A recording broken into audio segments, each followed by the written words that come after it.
Bonjour, aujourd'hui dans EcoPort, je vous propose un point de rentrée sur la conjoncture.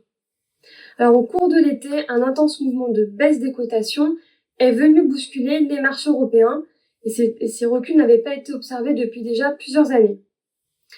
Ailleurs dans le monde, l'évolution des marchés est quant à elle un peu plus contrastée, avec des hausses de prix en Chine et au Brésil et des prix qui se stabilisent aux États-Unis. Alors tout d'abord sur le marché européen. On a des marchés qui ont été marqués par un intense recul des cotations en juillet, mais aussi en août. On a deux éléments explicatifs de cette tendance, d'un côté de l'offre et de l'autre côté de la demande. Alors d'une part, on observe un ralentissement de la baisse de l'offre en Europe. Sur le premier semestre, 109 millions de porcs ont été abattus sur le bassin européen. Cela correspond à un niveau équivalent à l'an dernier. D'autre part, du côté de la demande, la faiblesse du marché européen pèse sur les cotations, avec des variations de consommation variées en Europe entre l'arrivée et la sortie des touristes, le nord, le sud, mais aussi selon les régions qui ont connu une météo capricieuse. La consommation des produits du porc a été affectée aussi cet été. Du côté des exportations, les ventes ne décollent pas. Les acheteurs à travers le monde sont plutôt suspendus aux décisions du gouvernement chinois et restent prudents. Ce contexte est complètement générateur d'un affaiblissement des niveaux de prix, mais la correction des cotations s'est quand même révélée plutôt sévère.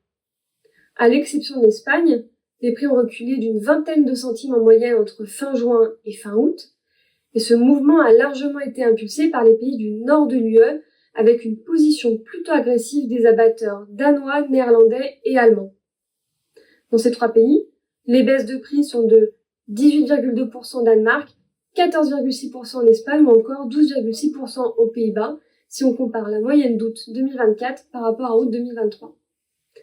Les abatteurs nord-européens profitent de ce contexte peu porteur pour abaisser le prix des porcs mais aussi des viandes. En revanche, le marché espagnol a résisté durant tout l'été avec des baisses bien plus modérées et les écarts de prix sont désormais très importants entre la cotation espagnole, la cotation française qui arrive en deuxième position et la cotation danoise en dernière position.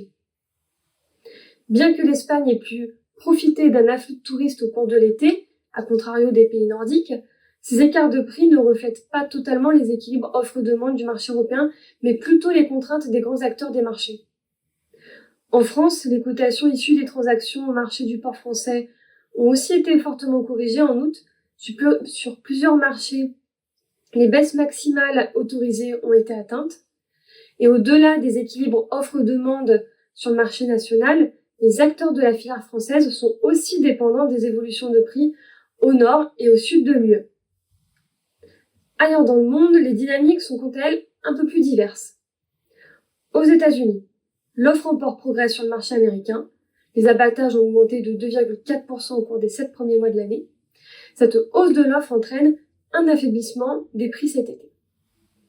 Au cours des prochains mois, l'offre américaine devrait se réduire, avec une décapitalisation du cheptel truie qui se poursuit à un rythme plutôt élevé. Au Brésil, la dynamique de marché est quant à elle repartie de manière très favorable au cours du mois de juillet. Les aléas climatiques qui avaient fortement impacté la filière brésilienne en mars sont finalement d'ores et déjà derrière et le marché observe un retour à la normale. Les abattages repartent à la hausse au premier semestre, l'offre brésilienne est en progression de 0,8% par rapport à l'an dernier. La demande est elle aussi très dynamique et ceci entraîne une forte hausse des cours du porc sur les mois de juin, juillet mais aussi août. En août par exemple, le prix du porc a progressé de 33% par rapport à l'an dernier. Du côté de la Chine, enfin, on a une décapitalisation du nombre de truies qui semble ralentir sur le second semestre. Le recensement de juillet affiche 40,4 millions de têtes, un nombre quand même bien inférieur à l'an dernier, mais ce grand mouvement de baisse du cheptel reproducteur depuis des mois a eu pour conséquence une forte baisse de l'offre nationale. Les prix du porc remontent donc sur le marché chinois. En juillet et en août, la remontée des prix a été plutôt intense, plus 21% sur le mois d'août 2024 par rapport à 2023. Désormais, on a un prix du porc en fine qui s'élève à 3,40 € le kilo carcasse. Nous referons le point sur la conjoncture le mois prochain. Et en attendant, je vous souhaite à tous une bonne rentrée. Au revoir!